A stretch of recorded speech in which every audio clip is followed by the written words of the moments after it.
देख रहे सी न्यूज भारत में, आपके साथ आकांक्षा यादव। वक्त हो चुका है न्यूज बुलेटिन का और आज न्यूज बुलेटिन में हम बात करेंगे कि कुशीनगर में कैसे हुआ विस्फोट, वहीं गुजरात में कोरोना को लेकर किस चीज का किया गया आयोजन और मधुबनी कल्पवास मेले का क्या है महत्व, ये सब जानेंगे विस्तार से। तो आइए निगाह डालते हैं आज की खास खबरों पर। विद्युत मंडल कर्मचारियों को बार बार आवेदन दिया गया जर्जर तार बदलने के लिए, पर विद्युत मंडल के कर्मचारियों ने कोई भी ध्यान नहीं दिया, जिससे बहुत बड़ी घटना होने से बच गई। बहादुरपुर विद्युत मंडल क्षेत्र में किसान बहुत ही परेशानी का सामना कर रहे हैं। सरकार द्वारा किसानों को 10 घंटे बिजली पर्याप्त रेगुलर देने को कहा है, पर किसानों को टुकड़ों में बिजली दी जाती है। बिजली फॉल्ट का बहाना बनाकर 5 घंटे लाइन बंद करके रखते हैं। अगर किसानों का क्षेत्र में ट्रांसफार्मर जल जाता है या लाइन खराब हो जाती है तो कोई भी लाइनमैन बगैर पैसे के किसानों का काम नहीं करता, न लाइन सुधारी जाती है। अशोकनगर से सी न्यूज़ संवाददाता वाहिद खान की रिपोर्ट। चतरा जिले के मयूरहंड थाना क्षेत्र के सलैयाटान गांव स्थित महिषा जंगल में अनुसूचित जाति की नाबालिग युवती के साथ गैंगरेप का सनसनीखेज मामला प्रकाश में आया है। इस बाबत 10वीं कक्षा की 14 वर्षीय बच्ची ने 2 युवकों पर जबरन पकड़कर रेप करने का आरोप लगाया है। वहीं मेडिकल जांच के लिए पीड़िता को सदर अस्पताल भेज दिया गया है।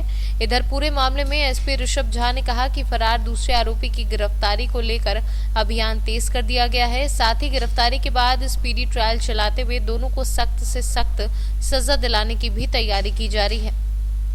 चतरा से सी न्यूज़ संवाददाता मोहम्मद हिलाल की रिपोर्ट। चतरा जिले के सिमरिया थाना क्षेत्र के जबड़ा पुल के समीप सड़क हादसे में एक युवक की दर्दनाक मौत हो गई, जबकि एक युवक गंभीर रूप से जख्मी हो गया। दुर्घटना बाइक के पेड़ से टकराने की वजह से हुई। दोनों युवक एक ही बाइक से लावालौंग से बालूमाथ की ओर जा रहे थे। इसी दौरान ये हादसा हुआ। कर्मा जाने के क्रम में जबड़ा मोड़ के पास पेड़ में मोटरसाइकिल टकराने के कारण मृत्यु हो गया। इसको घर में कमाने खाने का बहुत व्यवस्था नहीं है। 2 बच्चा है, बहुत छोटा छोटा बच्चा है, तो 25-26 साल के बच्चा, 2 लड़का है और इसका घर के कमाने लायक कोई है नहीं था, यही कमाने लायक है था। इसका कुछ मदद किया जाए। चतरा से सी न्यूज़ संवाददाता मोहम्मद हिलाल की रिपोर्ट। चतरा के टनवा प्रखंड में एनटीपीसी प्रबंधन द्वारा अधिग्रहित क्षेत्र से बाहर रहते भूमि पर बने भू रहितों के घर पर बुलडोजर चलाने का मामला अब तूल पकड़ने लगा है। प्रबंधन के कार्यों से नाराज रैयत आर पार के मूड में आ गए हैं। रैयतों ने टनवा थाने में एनटीपीसी के कार्यकारी निदेशक समेत 3 अधिकारियों के विरुद्ध आवेदन देकर गैर कानूनी तरीके से घरों पर बुलडोजर चलाकर ध्वस्त करने का आरोप लगाते हुए न्याय की गुहार लगाई है।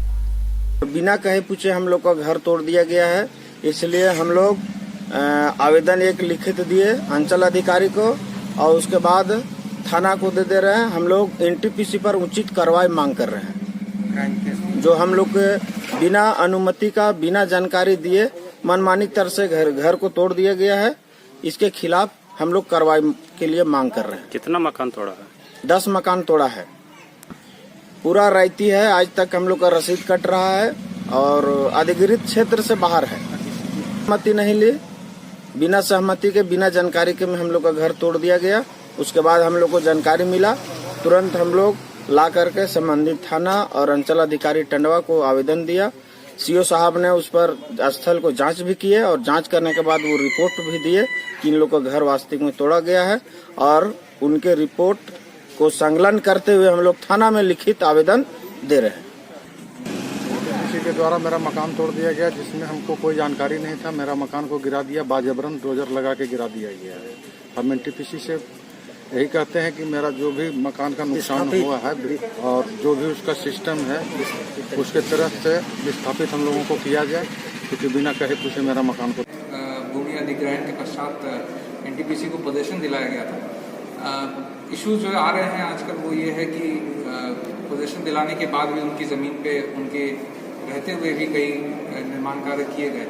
तो ये अलग, इसलिए जैसा मैंने कहा कि ये जो स्पेसिफिक इशू अगर आप रेज कर रहे हैं तो इसको चेक कराना पड़ेगा कि यदि अधिग्रहित नहीं है और किसी रैयत का मकान है जहाँ पे जबरन तोड़ा गया है। चतरा से सी न्यूज़ संवाददाता शाफाद अंसारी की रिपोर्ट।